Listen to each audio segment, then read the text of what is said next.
ఇల్లు అలుకుతూ తన పేరు మర్చిపోయిన ఈగల 5 రోజుల పాటు అశ్వభస్వమంటూ కష్టపడి సూర్యుడు లేని కాంతిని, సూర్యకాంతి లేనప్పటికీ బతికి మొక్కల్ని సృష్టించేసి నీటి నుంచి నీటిని, భూమి నుంచి నీళ్ళని వేరు చేశాక 6వ రోజున మనిషిని సృష్టించింది మొత్తం భూమి మీద తామర దంపర అయి పెరిగేట్టు చేసి అన్నిటి మీద పెత్తనం ఇవ్వడం కోసం అని మర్చిపోయినట్టున్నాడు. ఇక్కడ మళ్ళీ తూర్పు దిశన ఒక తోటని పెంచి తొలి జంటని అక్కడ ఉంచాట యెహోవా దేవుడు. Genesis 2:4. This is the account of the heavens and the earth when they were created, when the Lord God made the earth and heavens. Genesis 2:5. Now no shrub had appeared on the earth, and no plant had yet sprung up, for the Lord God had not sent rain on the earth, and there was no one to work the ground. Genesis 2:7. Genesis 2:6. But streams came up from the earth and watered the whole surface of the ground. Genesis 2:7. Then the Lord God formed a man from the dust of the ground and breathed into his nostrils the breath of life, and the man became a living being. Genesis 2:8. Now the Lord God had planted a garden in the east, in Eden, and there he put the man he had formed. Genesis 2:9. The Lord God made all kinds of trees grow out of the ground, trees that were pleasing to the eye and good for food. In the middle of the garden were the tree of life and the tree of the knowledge of good and evil. రెడ్డొచ్చి మొదలాడు అన్నట్టును, పాడిందే పడరా పాచిపళ్ళ దాసడా అన్నట్టును, this is the account of the heavens and the earth అని మళ్ళీ పాతపాట ఎత్తుకున్నాడు బైబిల్ రచయిత. అస్సలు బోరు కొట్టదా? పోనీ వేదం రథే తిష్టన్ రథే రథే తిష్టన్ నయనైతే తిష్టన్ రథే రథే తిష్టన్ నయతి అంటున్నట్టు ఒక విషయాన్ని బలమైన ముద్రపడేట్టు చెప్పడమా అంటే అది కాదు. అప్పడాన్ని పప్పడం కూడా అనొచ్చులేమన్నట్టు సర్దుకుపోయేలా తను యెహోవా దేవుడు చేసినట్టు రాసిన 7 రోజుల సృష్టి కథని రచయిత మర్చిపోయాడో ఏమో ఇక్కడ కొత్త కథలు చెప్తున్నాడు. తస్సలు రప అసలు 2 కథల్ని ఒక్కడే రాసి ఉండకపోవచ్చు కూడాను. ఇప్పుడు భూమి మీద పొదలు ఏవి కనిపించడం లేట. ఎందుకుటా అంటే మరేమో మొక్కలు పొడుచుకు రాలేట. ఎందుకుటా అంటేను లార్డ్ గాడ్ ఇప్పటికింకను వర్షాన్ని భూమి మీద కురిసేట్టు చేయలేట. అంతేకాదటండోయ్, వర్షం కురిశాక మొక్కలు నాటి మట్టి పని చేయడానికి ఎవరూ లేట. కానీ ప్రవాహాలు మాత్రం భూమి మీద నుంచి పైకి ఉబికి నేలని మొత్తం తడిపేశాయట వర్షం కురవకుండానే. ఓహో, అవి భూగర్భ జలాలు కదూ. యెహోవా దేవుడికి ఆ మాత్రం సైన్స్ తెలియదనుకోకండి. మహామేధావి, కాకపోతే మతిమరుపు జాస్తి అంతే. ఇప్పుడు మట్టితో మనిషి బొమ్మని చేసి ఆ బొమ్మ ముక్కులో తన ముక్కో నోరో పెట్టి ప్రాణవాయువుని ఉఫ్ఫూ అని ఊదబోతుంటే మీసాలకి జలపుట్టి హచ్ అని తుమ్మేసరికి బొమ్మకి గభాల జీవం వచ్చేసి దడులు వచ్చిన దెబ్బనై తేరుకుంది. క్నాదు తేరుకున్నాడు అనాలి. మనబోటి మనిషే కదూ, అది మగాడు కదూ. యెహోవా దేవుడు ఇప్పుడు తూర్పు దిశలో స్వయాన మొక్కలు నాటి ఒక తోటని పెంచారట. అదే చిరుహాస దరహాస అట్టహాస సంభరిత సుజలనైన ప్రవాహం అప్పు తెల్లజేసడి వాక్యానికో జోకు వేస్తున్న యెహోవా దేవుడి కామెడీ కథకి తగ్గట్టు అన్ని హంకులతో అలరారుతున్న రంగస్థలం ఈడెన్. తన ముక్కులో గాలి ఉది ప్రాణం పోసిన మొదటి మనిషిని తీసుకెళ్ళి అక్కడుంచాట ఈ దేవుడు. సారీ యెహోవా దేవుడు. తర్వాతనేమో మరేమో లార్డ్ గాడ్ మరి మొక్కల్ని ముందే పుట్టిస్తే మట్టి పని చేసి మొక్కల్ని పెంచాల్సిన మనిషి లేక అవి చచ్చిపోతాయని ముందు మట్టి నుంచి మనిషి చేసి ముక్కుల్లో గాలి ఊదాడు కదూ. అర్రే, 7 రోజుల సృష్టి అలా చెప్పలేదే అని దీర్ఘాలు తీయకూడదు. మరి ఏమనుకున్నారు? బైబిలు దేవుడు పిచ్చివాడని అనుకున్నారా? ఏమనుకున్నారు? బైబిల్ పుస్తకం పిచ్చి బుక్కు అనుకున్నారా? అద్భుతాల గ్రంథం బైబిలు. మరి అద్భుతాలు ఉంటే ఏంటి బాబాయ్ అని అడిగితే మా బాబాయ్ ఏం చెప్పాడో తెలుసా? ఎందుకు జరిగిందో ఎప్పటికీ అర్థం కాని నమ్మలేని సంఘటన అని చెప్పాడు. అసలే యెహోవా దేవుడికి చచ్చేంత కోపం ఇట్లాంటి తెలివైన ప్రశ్నలు అడిగితే చంపేస్తాడు. ఎందుకని అడగండి, నమ్మేయండి, అంతే. అదయ్యింది కదా. అప్పుడేమో మనిషిని భూమి మీద తామార్థం పరైపోయేందుకు పుట్టించానని మర్చిపోయిన ఈ దేవుడు క్నాదు యెహోవా దేవుడు మనిషిని పుట్టించాక తూర్పు దిక్కున ఒక తోటని సృష్టించాట. ఈ మొదట మనిషిని తీసుకెళ్ళి అందులో ఉంచాట. బహుశా అక్కడ ట్రైనింగ్ ఇచ్చి ప్రొబేషన్ పూర్తయ్యాక అప్పుడు తామరదంపర ఎందుకు అనుకుని ఉంటాడు కావాలనా. సరే, అది కూడా అయ్యింది కదా. ఇంతటి ఘనమైన పనులు 2 చేశాక ముచ్చటపడి చేసిన 3వ ఘనకార్యం ఏంటయ్యా అంటే, కంటికి నదరై ముచ్చట గొల్పేవి, తినడానికి మరికొచ్చేవి అయినా అన్ని రకాల చెట్లని సృష్టించాట. చెట్లు నాటి ఒక కంచె ఏర్పాటు చేశాకనే తోట అవుతుందనే కామన్ సెన్స్ కూడా లేదు బైబిల్ రచయితలకి, యెహోవా దేవుడికి. అస్సలు ప్లాంటెడ్ ఏ గార్డెన్ అనేది ఒక్కటి చాలు పొట్ట చెక్కల ఎలా నవ్వుకోవడానికి. అది చాలదన్నట్టు ప్లాంటెడ్ ఏ గార్డెన్ తర్వాత మళ్ళీ all kinds of trees grow out of the ground అంటున్నారు. ఉండండి, ఇప్పటి వరకు ఏ పాస్టరు ఏ సువార్తికుడు చెప్పని సంగతి ఒకటి కనపడింది. ఏడెన్ తోట గురించి చెప్పిన ప్రతివాడు తోట మధ్యలో the tree of the knowledge of the good and evil అంటే మంచి చెడులను గురించి తెలియజెప్పు జ్ఞానవృక్షము ఒక్కటే ఉన్నట్టు చెప్తున్నాను. కానీ అక్కడే ది ట్రీ ఆఫ్ లైఫ్ అంటే ప్రాణవృక్షము కూడా ఉందట. బహుశా నిత్యజీవమునిచ్చు వృక్షము కాబోలు. ఏంటో ఈ గోల, ఆల్రెడీ ముక్కులో ఊది ప్రాణం పోశాక ఇంకా ట్రీ ఆఫ్ లైఫ్ దేనికిట? ఉంటే ఉంటుంది, ఆయనకి హుషారు పుట్టింది, సృష్టించి పారేశాడు. నీకెందుకు, మనలో ఎంతమంది దుబారాగాళ్ళు లేరు అంటారా? అలా కానండి, లేకంటే మనకే పిచ్చెక్కి క్రైస్తవంలో దొంగలిసి వస్తుంది, ఎందుకు వచ్చిన గోల. లేదంటే బైబిల్ రచయితలకి మన కల్పవృక్షం గురించి తెలిసి మనము ఇట్లాంటిది ఒకటి మన గ్రంథంలో పెట్టుకుందామే అనిపించి ఉండొచ్చు. మనుషుల్లో ఎంతమంది కాపీ పేస్ట్ గాళ్ళు లేరు. ఇదంతా బాగానే ఉంది, కానీ మనిషికి అవసరమైన మంచి చెడ్డల్ని తెలియజెప్పే జ్ఞానాన్ని మనిషి బుర్రలోనే తగలేస్తే పోయేది కదా. మాయల పకీరు తన ప్రాణాన్ని చెలక దాచినట్టు ఒక చెట్టుకు కాసే పండులో పెట్టడం దేనికి? Genesis 2:10 A river watering the garden flowed from Eden. From there it was separated into 4 headwaters. Genesis 2:11 The name of the first is the Pishon. It went through the entire land of Havilah, where there is gold. Genesis 2:12 The gold of that land is good, aromatic, resin, and onyx are also there. Genesis 2:13 The name of the second river is Gihon. It went through the entire land of Cush. Genesis 2:14 The name of the third river is Tigris. It runs along the east side of Ashur. And the fourth river is Euphrates. Genesis 2:15 The Lord God took the man and put him in the garden to work it and take care of it. ఎప్పటికీ యెహోవా దేవుడికి వ్యవసాయం కానీ అలాంటి ప్రక్రియ కానీ జరగాలంటే భయమని భూమి నుంచి ఉబ్బికి వచ్చి నెలనంతటినీ తడిపే దిక్కు దివాణం లేని జలప్రవాహాలు కాక నదులు అనేవి అవసరం అని తెలిసింది. అయ్య బాబోయ్, జ్ఞానోదయం జ్ఞానోదయం, యెహోవా దేవుడికి జ్ఞానోదయం అని పాటేసుకోవాల్సినంత గొప్ప విషయం కదూ. చస్తిమిరా దొర, మళ్ళీ జోకేస్తున్నారు యెహోవా దేవుడు బైబిల్ రచయితలు కలిసి. గార్డెన్ని వాటర్ చేస్తున్నారు ఎవరు? ఏడును నుంచి ఫ్లో అవుతుందట. నది అని దేని అంటారు మీరు చెప్పండి? గంగోత్రి దగ్గర చిన్న పాయలా పుట్టి కొన్ని వందల వేల మైళ్ళు దాటి సముద్రంలో కలిస్తే ఒక నది. నాసిక్ దగ్గర చిన్న పాయలా పుట్టి కొన్ని వందల వేల మైళ్ళు దాటి సముద్రంలో కలిస్తే ఒక నది.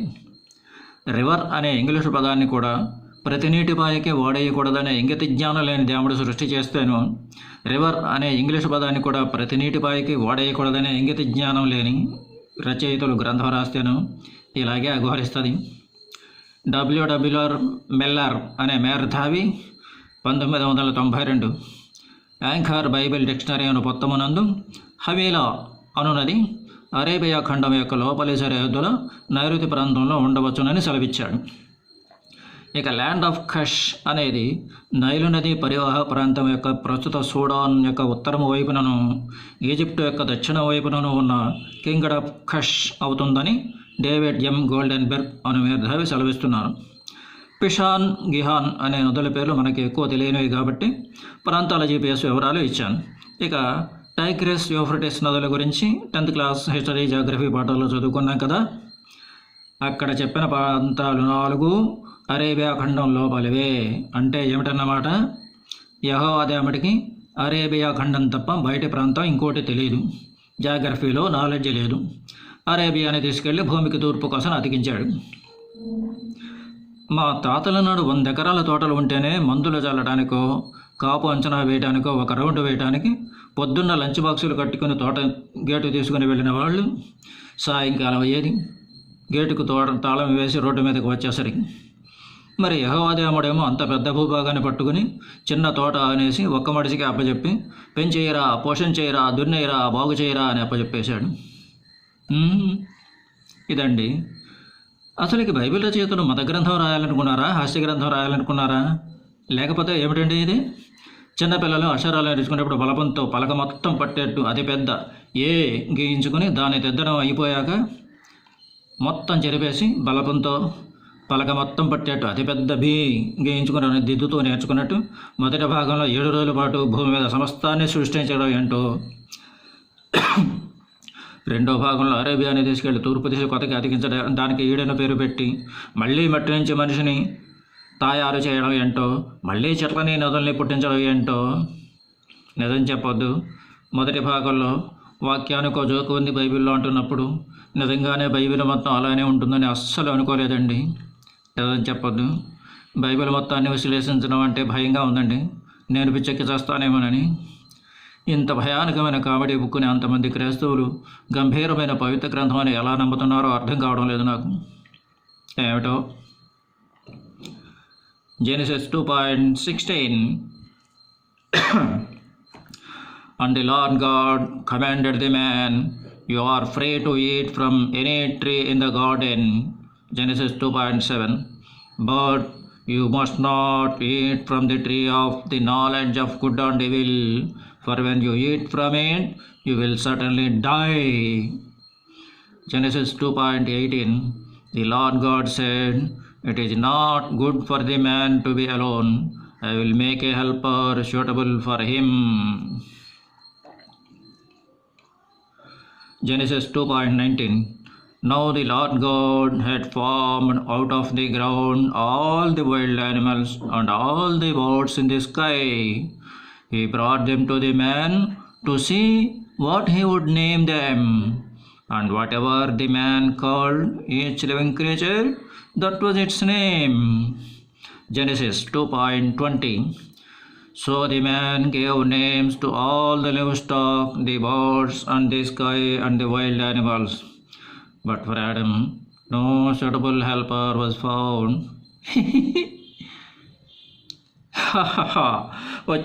వచ్చేశావు mother of all the jokes అనదగ్గ క్రైస్తవేతరులోని వెర్రి వెంకటప్పలకు సైతం ROFL అంటే రోలింగ్ ఆన్ ద ఫ్లోర్ రప్పించగల హాస్యరసగుళిక ఇదే. ఎన్టీఓడి పాత తెలుగు సినిమా అంతర్నాటకంలో సావిత్రి గౌరాలిస్తూ అదేను నీ పతి పురాణంబు దక్క అన్నట్టు ఈ తోటలోని అన్ని వృక్షముల ఫలములను నీవు ఖాదించవచ్చును. ఆ నడువరున్న మంచి చెట్టులను ఎప్పుడు జ్ఞానమునిచ్చు వృక్షము నుండి మాత్రము తినకము. ఎప్పుడు తింటేవో అప్పుడు నీవు చచ్చదవు అని ఘీంకరించాడు, గర్జించాడు, బొబ్బలు పెట్టాడు, హెచ్చరించాడు. ఊరికే ముక్క అనువదిస్తే మీకు నవ్వు రాదేమోనని అన్ని పదాలు వాడాను కానీ హెచ్చరించడం మాత్రం వాస్తవం. విజయవాడ లైలా కాలేజీలో చదువుతున్నప్పుడు ఒకే ఒక సంవత్సరం హాస్టల్లో ఉన్నాను. అప్పుడు అజయ్ అనే ఫ్రెండ్ జోకులు వేసే పద్ధతి చాలా చిత్రంగా ఉండేది. వాడు వేసే జోకుల్లోనే బాంబులాంటి సెటైర్ ఉండేది. సెటైర్లో పవర్ ఉన్నప్పుడు జోకేసిన వాడు కూడా నవ్వుతాడు కదా, వాడి నవ్వు కూడా కిచకిచమని నవ్వు వస్తూ ఉండేది. అది కూడా చాలదన్నట్టు పక్కన కూర్చుని నడుము మీద చక్కలి గీతలు కూడా పెట్టేవాడు. ఒకసారి కాదు, 2 సార్లు కాదు. ప్రతిసారి ఇదే ప్యాకేజ్ రిపీట్ చేస్తుంటే నేను ఎందుకు ఈ చెత్త పనులు చిరాగ్గా ఉంది అంటే, అంత కష్టపడి నేను జోకేస్తే ఎదురు నవ్వకపోతే నాకు ఇన్సల్ట్ కాదు అన్నాడు. నీ జోకులు బాగానే ఉంటాయిగా, నవ్వుతున్నాగా అంటే, అది తెలిసేది నువ్వు నవ్వాకనే కదా, నవ్వకముందు మీరు నవ్వుతారని గ్యారంటీ లేదుగా అనేశాడు. ఇప్పుడు నేను వాటిని ఫాలో అవుతున్నాను. మీరు అస్మదీయులు కాబట్టి విసుక్కోరు, నాకు తెలుసు. అంత కష్టపడి తన పోలికలో పుట్టించిన మనిషికి అన్నీ అమర్చిపెట్టడం వరకు ప్రేమని, జాలిని, దయని పంచి ఇచ్చిన యెహోవా దేవుడు ఎన్టీవాడి పాత తెలుగు సినిమా అంతర్నాటకంలో సావిత్రికి వరాలిస్తూ అదేను నీ పతి ప్రాణం దక్క అన్నట్టు అన్నీ ఎంజాయ్ చేయి, ఆడుకో, కబడ్డీ అన్నీ తినయి అని గ్యారంటీ ఇస్తూనే ఆ ఒక్కటి మాత్రం తినకు, తిన్నావో చచ్చావే అని వార్నింగులు ఇవ్వడం ఏమిట? అంత తినకూడని విషయాన్ని అక్కడ ఉంచడం ఎందుకుట? ఇంతకీ మంచి చెడ్డల్ని తెలుసుకోవడమే అంత చేయకూడని పని అవటం ఏమిట? ఏ పని చేయాలన్నా అది తనకు మంచిదా చెడ్డదా అని తర్కించుకోకుండా అది చేసేయి, ఇది చేసేయి, అది మాత్రం చెయ్యొద్దు, నేను వద్దన్న పని చేస్తే చంపేస్తా అనే కాడికి అసలు మనిషిని పుట్టించడం దేనికిట? ఈ డౌట్లేవి నాకు రాలేదండి, మీకు వచ్చుంటాయని ఊహించి మీ తరపున నేను అడిగాను అంతే. అదెట్టా ఇదట్టా అని మనం అనకూడదు. యెహోవా దేవుడికి లాజిక్కు తెలియదు, మ్యాజిక్కు తప్ప. లాజిక్కు అడిగితే నువ్వు బిలీవర్ ఎట్లా అవుతావు? అలా కాదండి, శుంఠలు కూడా నమ్మలేని నిజాల్ని ఇంత తెలివైన వాళ్ళం ఎలా నమ్మాలి? దేవుడు చెప్పింది మినిమం నమ్మబుల్ అనిపించాలి కదా అంటారా? మీ కర్మ. క్రైస్తవం అనే మతాన్ని పుట్టించింది మీకు వచ్చే తొక్కలో ప్రశ్నలకు జవాబు చెప్పి మిమ్మల్ని తెలివైన వాళ్ళలా తీర్చిదిద్దడానికి కాదు, ప్రశ్నలు అడగటానికి భయపడి చేస్తూ మీ కష్టార్జితంలోని సింహభాగాన్ని పాస్టర్లకి ఇష్టపడే వ్యాపారవేత్తలకి, ప్రభుత్వ అధినేతలకి మీ చేతులతోనే ఇచ్చేసి వాళ్ళని బోరింపోతుల్లా కూర్చోబెట్టి మేపగలుగుతున్నందుకు ఆనందాశ్రువులను రాలుస్తూ మీరు మీ కుటుంబ సభ్యులు మాత్రం రేయింబవళ్ల ఈతి బాధల సర్వకాల సర్వావస్థల భయభ్రాంతుల రోగిష్టి నికృష్ట పరాధీనపు ఏడుపు కొట్టు బతుకుతో సరిపెట్టుకుని గొర్రెలా మిమ్మల్ని తయారు చేయడానికి తెలుసా? దేవుడు చెప్పింది మినిమం నమ్మబుల్ అనిపించాలి కదా. అస్సలు శిష్టాలు సొంటాలు కూడా నమ్మలేని నిజాల్ని ఇంత తెలివైన వాళ్ళం ఎలా నమ్మాలి అని మళ్ళీ నిలదీస్తే మీకు బైబిల్లో హేతుబద్ధత వెతికే అమాయక బహు కుటుంబిక సంసారపక్ష క్రైస్తవులకి నమ్మలేని నిజం ఒకటి చెప్తాను. వాటికన్ కామందు పోపు గారు మొదలు గల్లీ చర్చి పాస్టర్ వరకు గల మత ప్రచారకుల్లో ఏ ఒక్కడు ఈ నల్లట్ట పుస్తకాన్ని నమ్మట్లేదు. అమ్మతోడు నిజం. బడిసిగాన్ని ఒంటరిగా ఉంచడం బాగోదనంగానే నాకెంత ముచ్చటేసిందో. పక్షులకి, కుక్కలకి, జంతువులకి పుట్టిస్తూనే ఇచ్చిన ఆడతోడునే మనిషికి కూడా ఇవ్వాలని అప్పుడే బల్బు వెలిగిందని. కానీ 7 రోజుల కథని మర్చిపోయినట్టు సర్కారు పాటని రెండోసారి పాడుతున్నాడు. మట్టి నుంచి వైల్డ్ యానిమల్స్ని, గాలి నుంచి బర్డ్స్ని పుట్టించేట. ఒక్కోదాన్ని మనిషి మందికి తీసుకొచ్చి పేర్లు అడిగేట. ఆ మనిషిగాడు తన బుర్రకు తోచని పేర్లన్నీ పెట్టేసేట. డామ్డ్ అండ్ దట్ వాజ్ గుడ్ అనేసాట. అంత సాగాలా కూడా వ్యవహారం చేశాక కోసమేరుపు జాడింపు అంటారే, అలాంటి బుల్లి జోకని ఎరగదీస్తున్నాడు చూడండి. But for Adam no suitable helper was found అని. లేకపోతే ఏంటండి? I will make a helper suitable for him అని డాబుసార్లు కబుర్లు చెప్పినవాడు 7 రోజుల సృష్టి కథను మర్చిపోయినట్టు సర్కారు వారి పాటని రెండోసారి పాడుతూ మట్టి నుంచి వైల్డ్ యానిమల్స్ని, గాలి నుంచి బర్డ్స్ని పుట్టించి పేర్లు పెట్టించి చివరాఖరికి but for Adam no helper was found అని బుస్సూరుమంటూ నిట్టూర్చడం అంటే ఏమిట్టా? పుట్టిన మొదటి మనిషికే కాదు, పుట్టించిన యెహోవా దేవుడికి బుద్ధి, జ్ఞానం, మతి, మారణం, తెలివి, గెలివి లేవుగాక లేవని బల్లగుద్ది చెప్పచ్చు. అవునా కాదా? Genesis 2:2. So the Lord God had caused the man to fall into a deep sleep, and while he was sleeping, he took one of the man's ribs and then closed up the place with flesh. Genesis 2:22. Then the Lord God made a woman from the rib and had taken out of the man, and he brought her to the man. Genesis 2:23. The man said, "This is now bone of my bones and flesh of my flesh. She shall be called woman, for she was taken out of man." Genesis 2:24. That is why a man leaves his father and mother and is united his wife, and they become one flesh. అలా లేటుగా light వెలిగిన యెహోవా దేవుడు ఏం చేశాట? ఆదాముని నిద్రపుచ్చాట. ఆదాము సోయిలేని నిద్రపోతున్నప్పుడు యెహోవా దేవుడు ఏం చేశాట? మన కామగోపాల వర్మ తీసిన సి క్లాసు సెంటర్ల జనాన్ని భయపెట్టే పిచ్చహార సినిమాలలో మనీ పర్సు జిప్పును లాగినట్టు మొదటి మగాడి పట్ట చర్మాన్ని ఓపెన్ చేసి పక్కటెముకని పెలక్కన వడబిరికట్ట. యెహోవా దేవుడు ఎనస్తీషియా ఇచ్చాడు కాబట్టి సరిపోయింది, కానీ మొదటి మగాడు కళ్ళు తెరుచుకుని చూసి ఉంటే అప్పుడే చచ్చుండేవాడు కదూ. సరే, మేధావి కాబట్టి మళ్ళీ జిప్పు మూసేశాడు. అక్కడ ఏం జరగనట్టు, తనే ఘోరమో చేయనట్టు బిల్డప్ చేస్తూ మగాడి పక్కటెముక నుంచి పెరిగి పుట్టించిన చక్కని చుక్కని ఆ పిచ్చోడి ముందుకు తోశాట. మేధావి యెహోవా దేవుడు సృష్టించిన మేధావి మొదటి మగాడు కొత్త ప్రాణికి ఉమన్ అని పేరు పెట్టేశాట. భూపెమ్మంచంగ మీద ఈడొచ్చిన ప్రతిమగాడు అన్నేళ్లు అల్లార ముద్దు చేసి పెంచిన అమ్మా బాబుల్ని వదిలేసి పెళ్ళానికి లటక్కన అతుక్కుపోవడం అందుకేట. ఔర ఔర ఔర ఔర, ఇదేం ఘోరం, ఇదేం పాపం, ఇదేం దరిద్రం. అసలు బైబిల్ రచయితలకి యెహోవా దేవుడికి నీతి, జాతి, తీరు, దిబ్బ, పద్ధతి, పాడు ఉన్నాయా అంట. పెళ్లి చేసుకోగానే అమ్మా నాన్నల్ని వదిలేయడం తప్పు కదా? పెళ్ళంతో ఊరిగేది సెక్స్ సుఖమే కదా? దానికోసం మెడ 20 రోజుల నుంచి తిండి పెట్టి, ముడ్డి కడిగి, బట్టలు తొడిగి, చదువు చెప్పించి, మంచి మర్యాద నేర్పిన తల్లిదండ్రులు వదిలేయడం యెహోవా దేవుడు ఈడెన్ తోటలో పుట్టించిన మొదటి మగాడి కాలం నుంచి పెట్టిన నడవడియా సాంప్రదాయమా? Damn bloody bullshit. ఈ పాయింట్ చదువుతుంటే నాకు వచ్చిన కోపానికి బైబిల్ రచయితలు కానీ యెహోవా దేవుడు కానీ ఇక్కడ ఎదురు నిలబడి ఆ కోతకొస్తే ముందు చెప్పు చుక్కొట్టి తర్వాత మాట్లాడేవాడిని. అయితే అంత కోపము తర్వాత వాక్యం చదవగానే దూది పింజలా ఎగిరిపోయి మళ్ళీ కామెడీ మోడ్ వచ్చేసింది. Genesis 2:25 Adam and his wife were both naked and they felt no shame.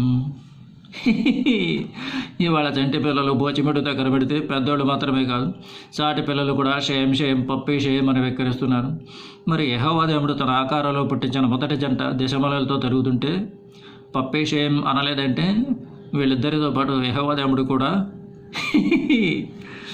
Genesis 3:3 But God did say, You must not eat fruit from the tree that is in the middle of the garden, and you must not touch it, or you will die. Genesis 3:4 You will not certainly die, the serpent said to the woman. Genesis 3:5 For God knows that when you eat from it, your eyes will be opened, and you will be like God, knowing good and evil. Genesis 3:6 When the woman saw that the fruit of the tree was good for food and pleasing to the eye, and also desirable for gaining wisdom, she took some and ate it. She also gave some to her husband who was with her, and he ate it. Genesis 3:7 Then the eyes of both of them were opened, and they realized they were naked, so they sewed fig leaves together and made coverings for themselves. ఓలమ్మో, గైరమ్మో, పోలేరమ్మో, గంగానమ్మో, కామెడీలు తగ్గించి చెవులు రిక్కించి కథ వినాలి. ఇప్పుడు మన కథలోకి villain వచ్చేశాడు. కమ్మరాజ్యంలోకి కడుపు రెడ్లు వచ్చేసినట్టు. సాతాను అని వాళ్ళు చెప్పట్లేదు కాబట్టి మనము ఆ పాముని సాతాను అని అనొద్దు, సరేనా? కామెడీ మూడ్ లేదు కాబట్టి ఒక సీరియస్ డౌట్. యెహోవా దేవుడు you will crawl on your belly and you will eat dust all the days of your life అని శపించాక ఇప్పుడు ఇలా కనబడుతున్న పాముల అప్పటి రూపం ఎలా ఉండేది? ఇక్కడి వచనం రాసిన బైబిల్ రచయితలు అది పామని చెప్పడం ఓకే, కానీ మొదటి మహిళ దాన్ని పామని గుర్తుపట్టడం ఎలా ఎలా ఎలా అలా అలా అలా అలా అదెలా ఇదెలా అని మనం అనకూడదు. యెహోవా దేవుడికి లాజిక్ తెలియదు, మ్యాజిక్ తప్ప. లాజిక్ అడిగితే నువ్వు బిలీవర్ ఎట్లా అవుతావు? అలా కాదండి, చుంటలు కూడా నమ్మలేరు దాన్ని. ఇంత తెలియని వాళ్ళం ఎట్లా నమ్మాలి? దేవుడు చెప్పింది మినిమం నమ్మబుల్ అనిపించాలి కదా అంటారా? మీ కర్మ. క్రైస్తవం అనే మతాన్ని పుట్టించింది మీకు వచ్చే తొక్కలో ప్రశ్నకు జవాబు చెప్పి మిమ్మల్ని తెలివైన వాళ్ళలా తీర్చిదిద్దడానికి కాదు. ప్రశ్నలు అడగటానికి భయపడచొస్తూ మీ కష్టార్జితంలోని సింహభాగాన్ని పాస్టర్లకి ఇష్టమైన వ్యాపారవేత్తలకి, ప్రభుత్వ నేతలకి మీ చేతుల్లోనే ఇచ్చేసి వాళ్ళని బోరింపోతులా కూర్చోబెట్టి మేపగలుగుతున్నందుకు మీరు ఆనందాశ్రువును రాలుస్తూ, మీరు మీ కుటుంబ సభ్యులు మాత్రం రేయంబవళ్ళ ఈటి బాధల, సర్వకాల సర్వావస్థల, భయభ్రాంతుల, రోగిష్టి, నికృష్ట, పరాధీనపు ఏడుపు గొట్టు బతుకుతో సరిపెట్టుకుని గొర్రెలా బతికేలా తయారు చేయటానికి. తెలుసా? దేవుడు చెప్పింది మినిమం నమ్మబుల్ అనిపించాలి కదా. అస్సలు శుంఠలు కూడా నమ్మలేని నిజాలని ఇంత తెలివైన ఎలా నమ్మాలి అని మళ్ళీ రలిదీస్తే మీకు బైబిలులో హేతుపద్ధతి వెతికే అమాయక బహు కుటుంబేక సంసార పక్షపు క్రైస్తవులకి నమ్మలేని నిజం ఒకటి చెప్తాను. వాటికన్ కామందు పోపు గారు మొదలు గల్లీ చర్చి పాస్టర్ వరకు గల మత ప్రచారకుల్లో ఏ ఒక్కడు ఈ నల్లట్ట పుస్తకాన్ని నమ్మటం లేదు. అమ్మతోడు నిజం. అసలైన కామెడీ ఏంటంటే దుష్టశక్తి అని బైబిల్ రచయితలు యెహోవా దేవుడు మనల్ని కాదులేండి, బైబిల్లో హేతు పద్ధతి వెతికి అమాయక బహు కుటుంబేక సంసార పక్షపు క్రైస్తవుల్ని భయపెడుతున్న పాము రూపంలోని సైతాను. You will not certainly die, for God knows that when you eat from it your eyes will be open and you believe like God knowing good and evil అని చెప్పింది అబద్ధం కాదు. పైన పాము చెప్పిన మాటలు వినటం వల్ల ఆదిమ జంటగా చదివినవి అన్నీ దైవం ఆశించినట్టు కాక దయ్యం చెప్పినట్టు జరిగాయి. అక్షరం పొల్లుబోని నెక్కచ్చి లెక్క ప్రకారం జరిగాయి. బైబిల్ రచయితలు వర్ణించిన దైవం దయ్యం అనే మధ్య ఇద్దరి తేడాలను చూస్తే విచిత్రం అనిపిస్తుంది. మనిషిని ఎంతో ఇష్టపడి తన రూపం ఇచ్చి ఇతర జీవుల మీద ఆధిపత్యం ఇచ్చారంటున్న దైవం ఒకసారి 7 రోజుల పాటు సృష్టించడం, దాన్ని మాయం చేసి మళ్ళీ 7వ తోటను సృష్టించడం, మంచి చెడు అనేది సొంతంగా తెలుసుకోవద్దని చెప్పడం, నేను చెప్పినట్టు చేస్తేనే ఉంచుతాను, చెప్పంది చేస్తే చంపుతానని బెదిరించడం, ఇలాంటి మొండి బండ వితండవాదం దైవత్వమా? నిజం చెప్పి కళ్ళు తెరిపించడం, అన్ని శాపాలు ఇచ్చాక సాక్షాత్తులు సృష్టికర్తయే. The man has now become like one of us, knowing good and evil. He must not be able to reach out his hand and take also from the tree of life and eat and live forever అని ఒప్పుకున్న ఔన్నత్యాన్ని మనిషికి కట్టబెట్టడం నీచత్వమా? ఏమిటిది? కనీసపు విచక్షణ ఉండి తర్కించి చూసినప్పటికీ నీచమైన లక్షణాలని దైవానికి వంటగట్టడమే కాక వాటిని గొప్ప లక్షణాల కింద పోగటము, ఉన్నతమైన లక్ష్యాలని దయ్యానికి అంటగట్టి వాటిని తప్పుడు లక్షణాల కింద తెగట్టము బైబిల్ రచయితలు తెలిసే చేశారా, తెలియక చేశారా? తెలిసే చేశారు, లెక్క ప్రకారమే చేశారు. సామాన్య శకం 3వ శతాబ్దం నుంచి 13వ శతాబ్దం వరకు క్రైస్తవం ఎక్కడ అడుగుపెట్టి అక్కడ అమాయక జనం బైబిల్ని నమ్మారో అక్కడల్లా 1000 ఏళ్ల కాలపు అంధకారం ఆవరించింది. అందుకే అంతకన్నా విచిత్రం ఏమిటంటే తర్వాతి కాలంలో ఆ చీకటిని బద్దలు కొట్టడానికి ఇతరులకు ధైర్యం ఇచ్చి క్రైస్తవ సమూహాన్ని ఆధునిక విజ్ఞాన శాస్త్రపు వెలుగులోకి తీసుకొచ్చి క్రైస్తవాన్ని లోపల నుంచి నాశనం చేస్తున్న ఇల్యూమినాటీలకి లైట్ బేరర్ పేరున్న లూసిఫర్ దేవుడు అయ్యాడు. యెహోవా లూసిఫర్ పాదాల కింద పీఠంలో అమరిన దయ్యం అయ్యాడు. క్రైస్తవులు చెప్తున్న వెర్షానికి పూర్తి వ్యతిరేకమైన వాళ్ళ వెర్షానికి ఒక్క అక్షరం కూడా మార్చని ఇక్కడ నేను చూపిస్తున్న బైబిల్ వచనాలే ఉపయోగపడుతున్నాయి. వాళ్ళ ఇంట్లోనూ చర్చిలోనూ పాస్టులు చేయమని చెప్పిన అన్ని మతపరమైన విధుల్ని నిర్వర్తించుకుంటూ న్యాయార్జనతో సుఖపడుతూ మన మర్యాదని కాపాడుతూ న్యాయార్జాలతో కోసం మనం చేస్తున్న శ్రమని గౌరవించే మంచి క్రైస్తవుల పట్ల మనం మర్యాదగానే ఉండాలని చెప్పాను.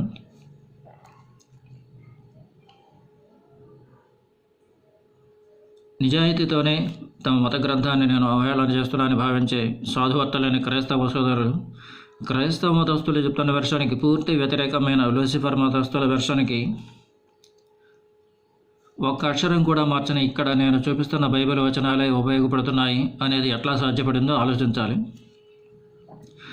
నీచమైన లక్షణాలను దైవానికి అంటగట్టడమే కాక వాటిని గొప్ప లక్షణాల కింద పోగొట్టము, ఉన్నతమైన లక్షణాలు దయ్యానికి అంటగట్టి వాటిని తప్పుడు లక్షణాల కింద తెగట్టము బైబిల్ రచయితలు తెలిసే చేశారా, తెలియక చేశారా అనేది వాళ్ళ మత పెద్దల్ని నిలదీయాల్సిన అంశం. కామెడీ చేయని కూడని చేట చేస్తే ప్రమాదం అని నాకు తెలుసు, అందుకే ఇక్కడ ఇలా మాట్లాడుతున్నాను. సరే, ఆ పాము చెప్పిన లాజిక్ బాగుండడంతో నమ్మేసిన మొదటి మహిళ ఆ చెట్టు పండును కోసింది. తను కొంత తిని పక్కనున్న మొదటి మనిషికి ఇచ్చింది.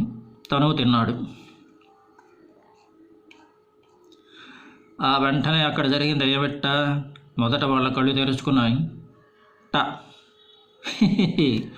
జ్ఞాననేత్రాల చర్మచక్షువుల అనే అక్షరాలను విడదీసి ఎడంచేసి పదాలను ఎడంచేసి చెప్పాల్సిన నిఘంటు అర్థాలు యెహోవా దేవుడు చెప్పలేదు, బైబిల్ రీతిలో చెప్పలేదు. కాబట్టి ఇప్పుడు తెరుచుకున్న అక్షరాల వాళ్ళ చర్మచక్షువులే అప్పటి వరకు వాళ్లకు కంటి చూపుడు కూడా ఇవ్వలేదన్నమాట యెహోవా దేవుడు. వారిని ఎంత మోసం! ఆ వెంటనే వాళ్ళు చేసింది ఏమిటా? ఫిగ్ చెట్టు ఆకుల్ని తుంచుకొని కలిపి కుట్టుకుని తమ ముళ్ళని కప్పుకున్నారు. ఇంతకీ దాని పోలికలోనే అన్నీ ఇచ్చి తన కన్న చూపుని వాళ్ళకి మాత్రం ఇవ్వక తమ నగ్నత్వాన్ని తెలియకపోవడానికి వాళ్ళు చూపు తెప్పించుకొని నగ్నత్వాన్ని కప్పుకున్నారని తెలియగానే ఆగ్రహోదగ్రుడై శాపాలు కురిపించి ఈడని తోట నుంచి వెళ్ళగొట్టడానికి కారణం అంతవరకు తను చూడాలనుకుని చూస్తున్న నీలి చిత్రం మధ్యలో ఆగిపోయిందని, ఇక చూడటం కుదరదని గ్రహింపుకు కావడం కావచ్చునా ఏమో. బైబిల్ రచయితలు యెహోవా మనసులోని ఆలోచనలే చెప్పలేదు, ఆదిమ జంట మనసులోని ఆలోచనలే చెప్పలేదు. చాటు నుంచి చూసి తమ ముందు జరుగుతున్న దృశ్యాలలోని పాత్రధారులు పైకి చెప్పిన సంభాషణలు వింటూ రికార్డు చేస్తున్నట్టు ఉంటుంది బైబిల్ కథనం. ఒక విషయం యొక్క యాథార్థతను నిర్ణయించడానికి ఆధునిక పాశ్చాత్యులు సైతం ఆమోదించిన వేదశాస్త్రాల తర్కం అనుమాన ప్రమాణం నుంచి ప్రత్యక్ష ప్రమాణం వరకు 8 ప్రమాణాలను అంగీకరిస్తుంది. ప్రత్యక్ష ప్రమాణం అంటే సూర్యుడు తూర్పున ఉదయించడం లాంటి చెప్పేవాడికే కాక వినేవాడికి కూడా ఒకేలా అనుభవంలోకి రావడం. అనుమాన ప్రమాణం అంటే విషయానికి సంబంధించిన బహిరంగ అంతరంగ సంబంధాలను క్రోడీకరించితే అది యథార్థం అయ్యే అవకాశాలను త్రోసిపుచ్చలేని సంభావ్యత. హఠాత్తుగా విశ్లేషణ భరించడానికి కారణం ఏమిటంటే అనుమానం ప్రమాణం యెహోవా దేవుడు ఆదిమ జంటని నగ్నంగా ఉంచి తాము నగ్నంగా ఉన్నామని తెలియనివ్వకుండా చేయడం వెనక యెహోవా యొక్క కామరోగ పీడిత నీలి చిత్ర దిదృశ్య కౌతుకాన్ని నిర్ధారిస్తుంది. కానీ బైబిల్ రచయితలు యెహోవా దేవుడి యొక్కయో ఆదిమ జంట యొక్కయో మనసులోనే ఆలోచనలు చెప్పలేదు కనుక ప్రత్యక్ష ప్రమాణం లేదు. అలాంటప్పుడు యెహోవా యొక్క కామరోగ పీడిత నీలి చిత్ర దురదృశ్య కౌతుకాన్ని మనం నిర్ధారించడం భావ్యం కాదు. అది క్రైస్తవ మతస్థుల బాధ్యత. వాళ్ళకి లేని పట్టింపు లేని విషయం గురించి మనకెందుకు కుదరదా?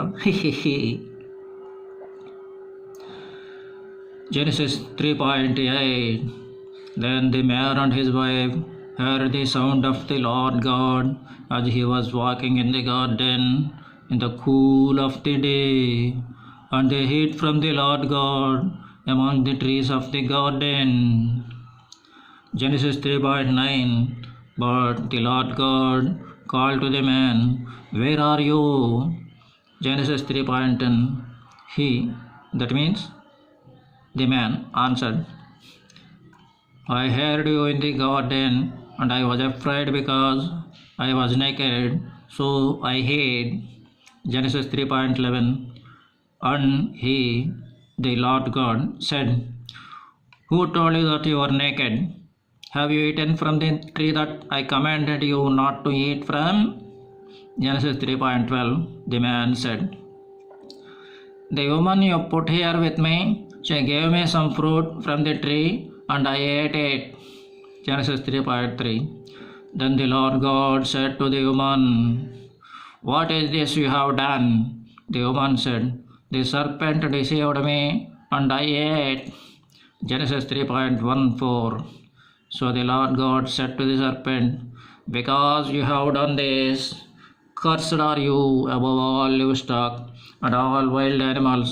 You will crawl on your belly, and you will eat dust all the days of your life.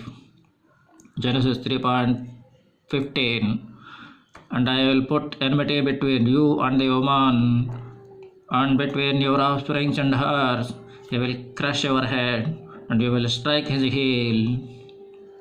Genesis 3:16 To the woman he said, I will make your pains in childbearing very severe. With painful labor you will give birth to children.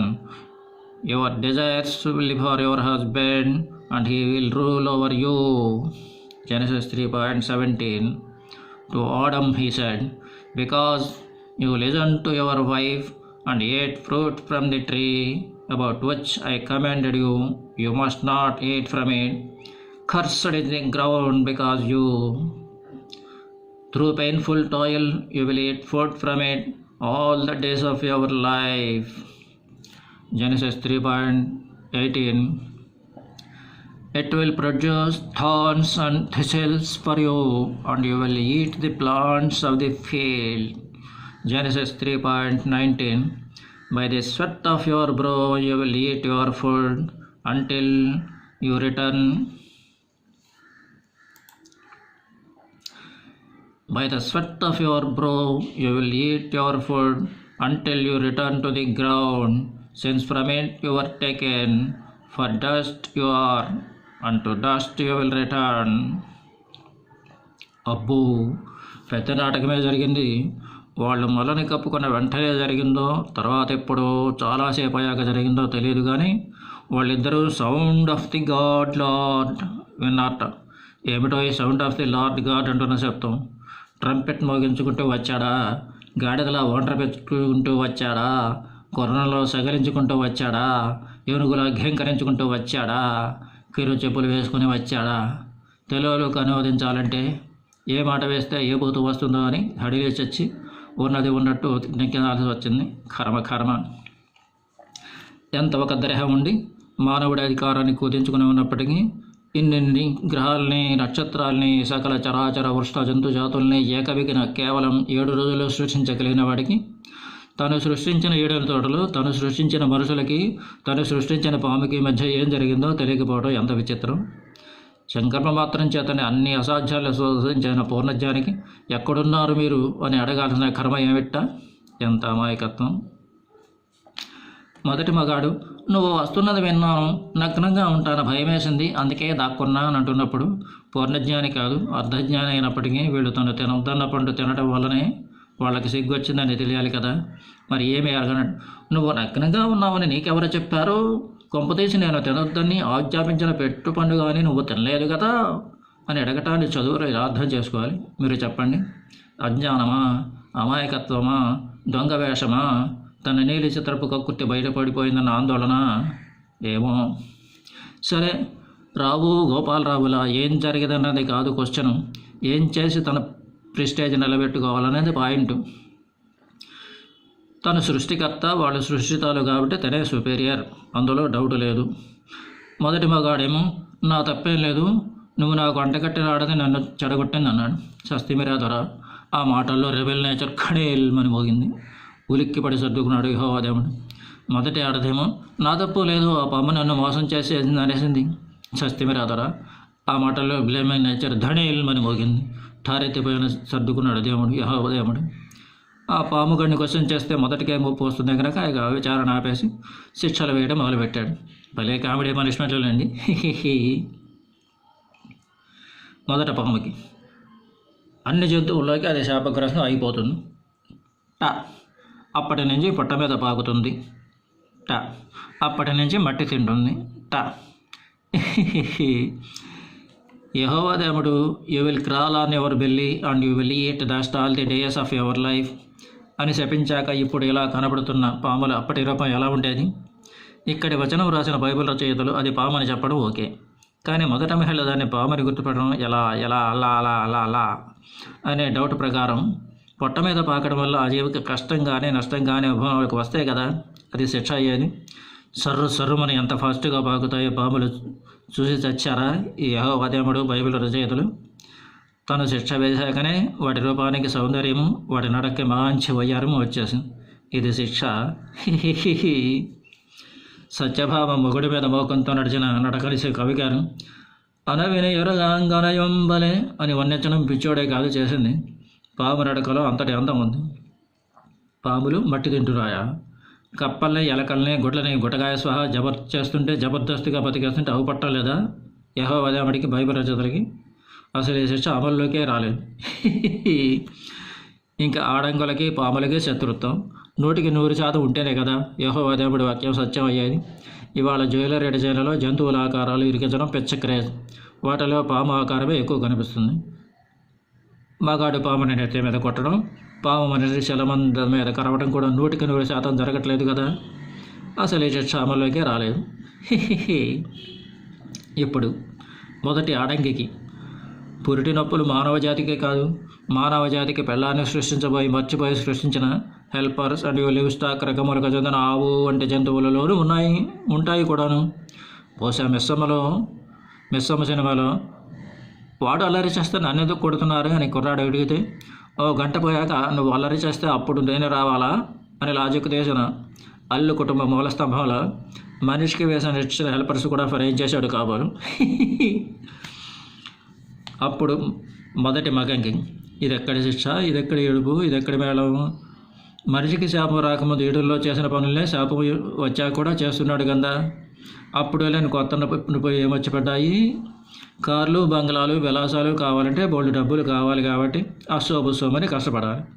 కానీ కేవలం తిండి చాలు అనుకుంటే ఇవాళ రేపు కూడా ఒక చిన్న పొదరిల్లు కట్టుకొని పెరట్లో పూల మొక్కలు, కూరగాయల మొక్కలు, చిరుధాన్యాలు, పళ్ళ తోటలు వేసుకుని ఆడుతూ పాడుతూ పని చేస్తుంటే అనుభవం సులుపేమున్నది అని పాటలు పాడుకుంటూ దర్జాగా హ్యాపీగా బతికేయచ్చు. ఇప్పుడిప్పుడు యెహోవా అయ్యేటట్టు తోట అని చెప్పిన అరేబియా ఖండపు గుర్రాళ్ళు కొందరు మన వేదం చెప్పిన రీసైక్లింగ్ లైఫ్ స్టైల్ అలవాటు చేసుకుని చీకు చింత లేని జీవితాలతో అదరగొట్టేస్తున్నాను. పిచ్చ దేవుడు, పిచ్చ శిక్షలు, చావు కూడా అంతే.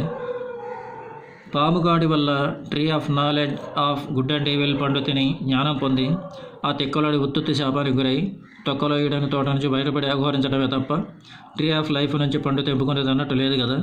అక్కడ ఉన్నట్టు పైకి సావు తప్పేది కాదు కదా. అక్కడ చచ్చినప్పటికీ మట్టిలోనే కలుస్తారు కదా.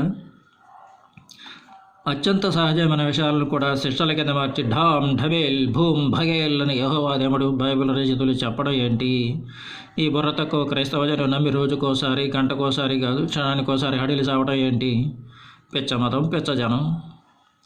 Genesis 3:20 Adam named his wife Eve because she would become the mother of all the living. Genesis 3:21 The Lord God made garments of skin for Adam and his wife and clothed them. Genesis 3:22 And the Lord God said, The man has now become like one of us, knowing good and evil. He must not be allowed to reach out his hand and take also from the tree of life and eat and live forever. Genesis 3:23 So the Lord God banished him from the garden of the Eden and to work the ground from which he had taken. Genesis 3:24 After he drove the man out, he placed that on the east side of the garden of Eden cherubim and a flaming sword flashing back and forth to guard the way to the tree of life. అర్రెర్రే, ఇప్పటి వరకు పిల్లానికి పేరే పెట్టబలేట. మరి అప్పటి వరకు ఏమని పిలిచాట? మొన్న మధ్యన కొందరు పల్లెటూరి జనం దెయ్యాలకు చదువుకుని తేపుల మీద ఓ స్త్రీ రేపురా అని రాసుకున్నాడు. ఓ స్త్రీ ఇటురా అని పిలిచాడా? పుట్టాక 130 ఏళ్ల పాటు ఒక మొగుడు తన పిల్లాని పేరు పెట్టి పిలవలేదంటే ఇప్పుడు తోట నుంచి తన్ని తగలేస్తున్నప్పుడు పేరు పెట్టాడు. పుట్టించింది మతిమరు దేవుడు కదా. భలే దేవుడు, భలే మగుడు, భలే పెళ్ళాం. నాకు అర్థం కాకనే అడుగుతున్నాను. The man has now become like one of us, knowing good and evil అనటంలో ఉన్న రహస్యం ఏంటి? అబ్బే, రహస్యం మాకేమీ కనపడటం లేదు. నువ్వేదో పులివేస్తున్నట్టు విమానం వస్తున్నది మాకు అంటారా? కాదు. ఆ జెనసిస్ 3:22 వచనాన్ని మొదటిసారి చదువుతున్నప్పుడే అర్థంలో తేడా కనబడి మరోసారి పట్టి చదువుతున్న ప్రతిసారికి ఒక్కోసారి ఒక్కో కొత్త ముడివీడుదు. ఈ వచనం తినాల్సిన వాటిని అన్నింటినీ తినేసి నిద్రపోతున్న కొండ చెరువుల చాలా మిస్టరీలు దాచుకుని కనిపిస్తున్నది నాకు. మొదటి మిస్టరీ, మంచి చెడులను తెలుసుకున్న మనిషి ఇప్పుడు మనలో ఒకడయ్యాడు అని యెహోవా దేవుడు ఎవరిని ఉద్దేశించి అంటున్నాడు? ఇదివరకు మనవాడు కానివాడు ఇప్పుడు మనవాడు అయ్యాడు అనేది సమస్థాయిలోని సాటి వాళ్లతో చెప్పే మాట కదా. అక్కడ యెహోవాకు సమస్థాయిలో ఎవరు లేరే. ఇదివరకు మనవాడు కానివాడు ఇప్పుడు మనవాడు అయ్యాడు అనేది సంతోషపడి చెప్పే మాట కదా.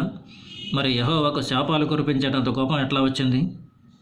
రెండవ మిస్టరీ, ఇదివరకు మనవాడు కానివాడు ఇప్పుడు మనవాడు అయ్యాడు అనేది సంతోషపడి చెప్పిన మాట అయితే అవార్డులు రివార్డులు ఇచ్చి ప్రోత్సహించడం న్యాయం కాబట్టి ట్రీ ఆఫ్ లైఫ్ నుంచి పళ్ళు కోసుకొని తిననే వద్దని వేరే వాళ్ళకి ఆజ్ఞలు జారీ చేయడం పరమ బేకారి వ్యవహారం.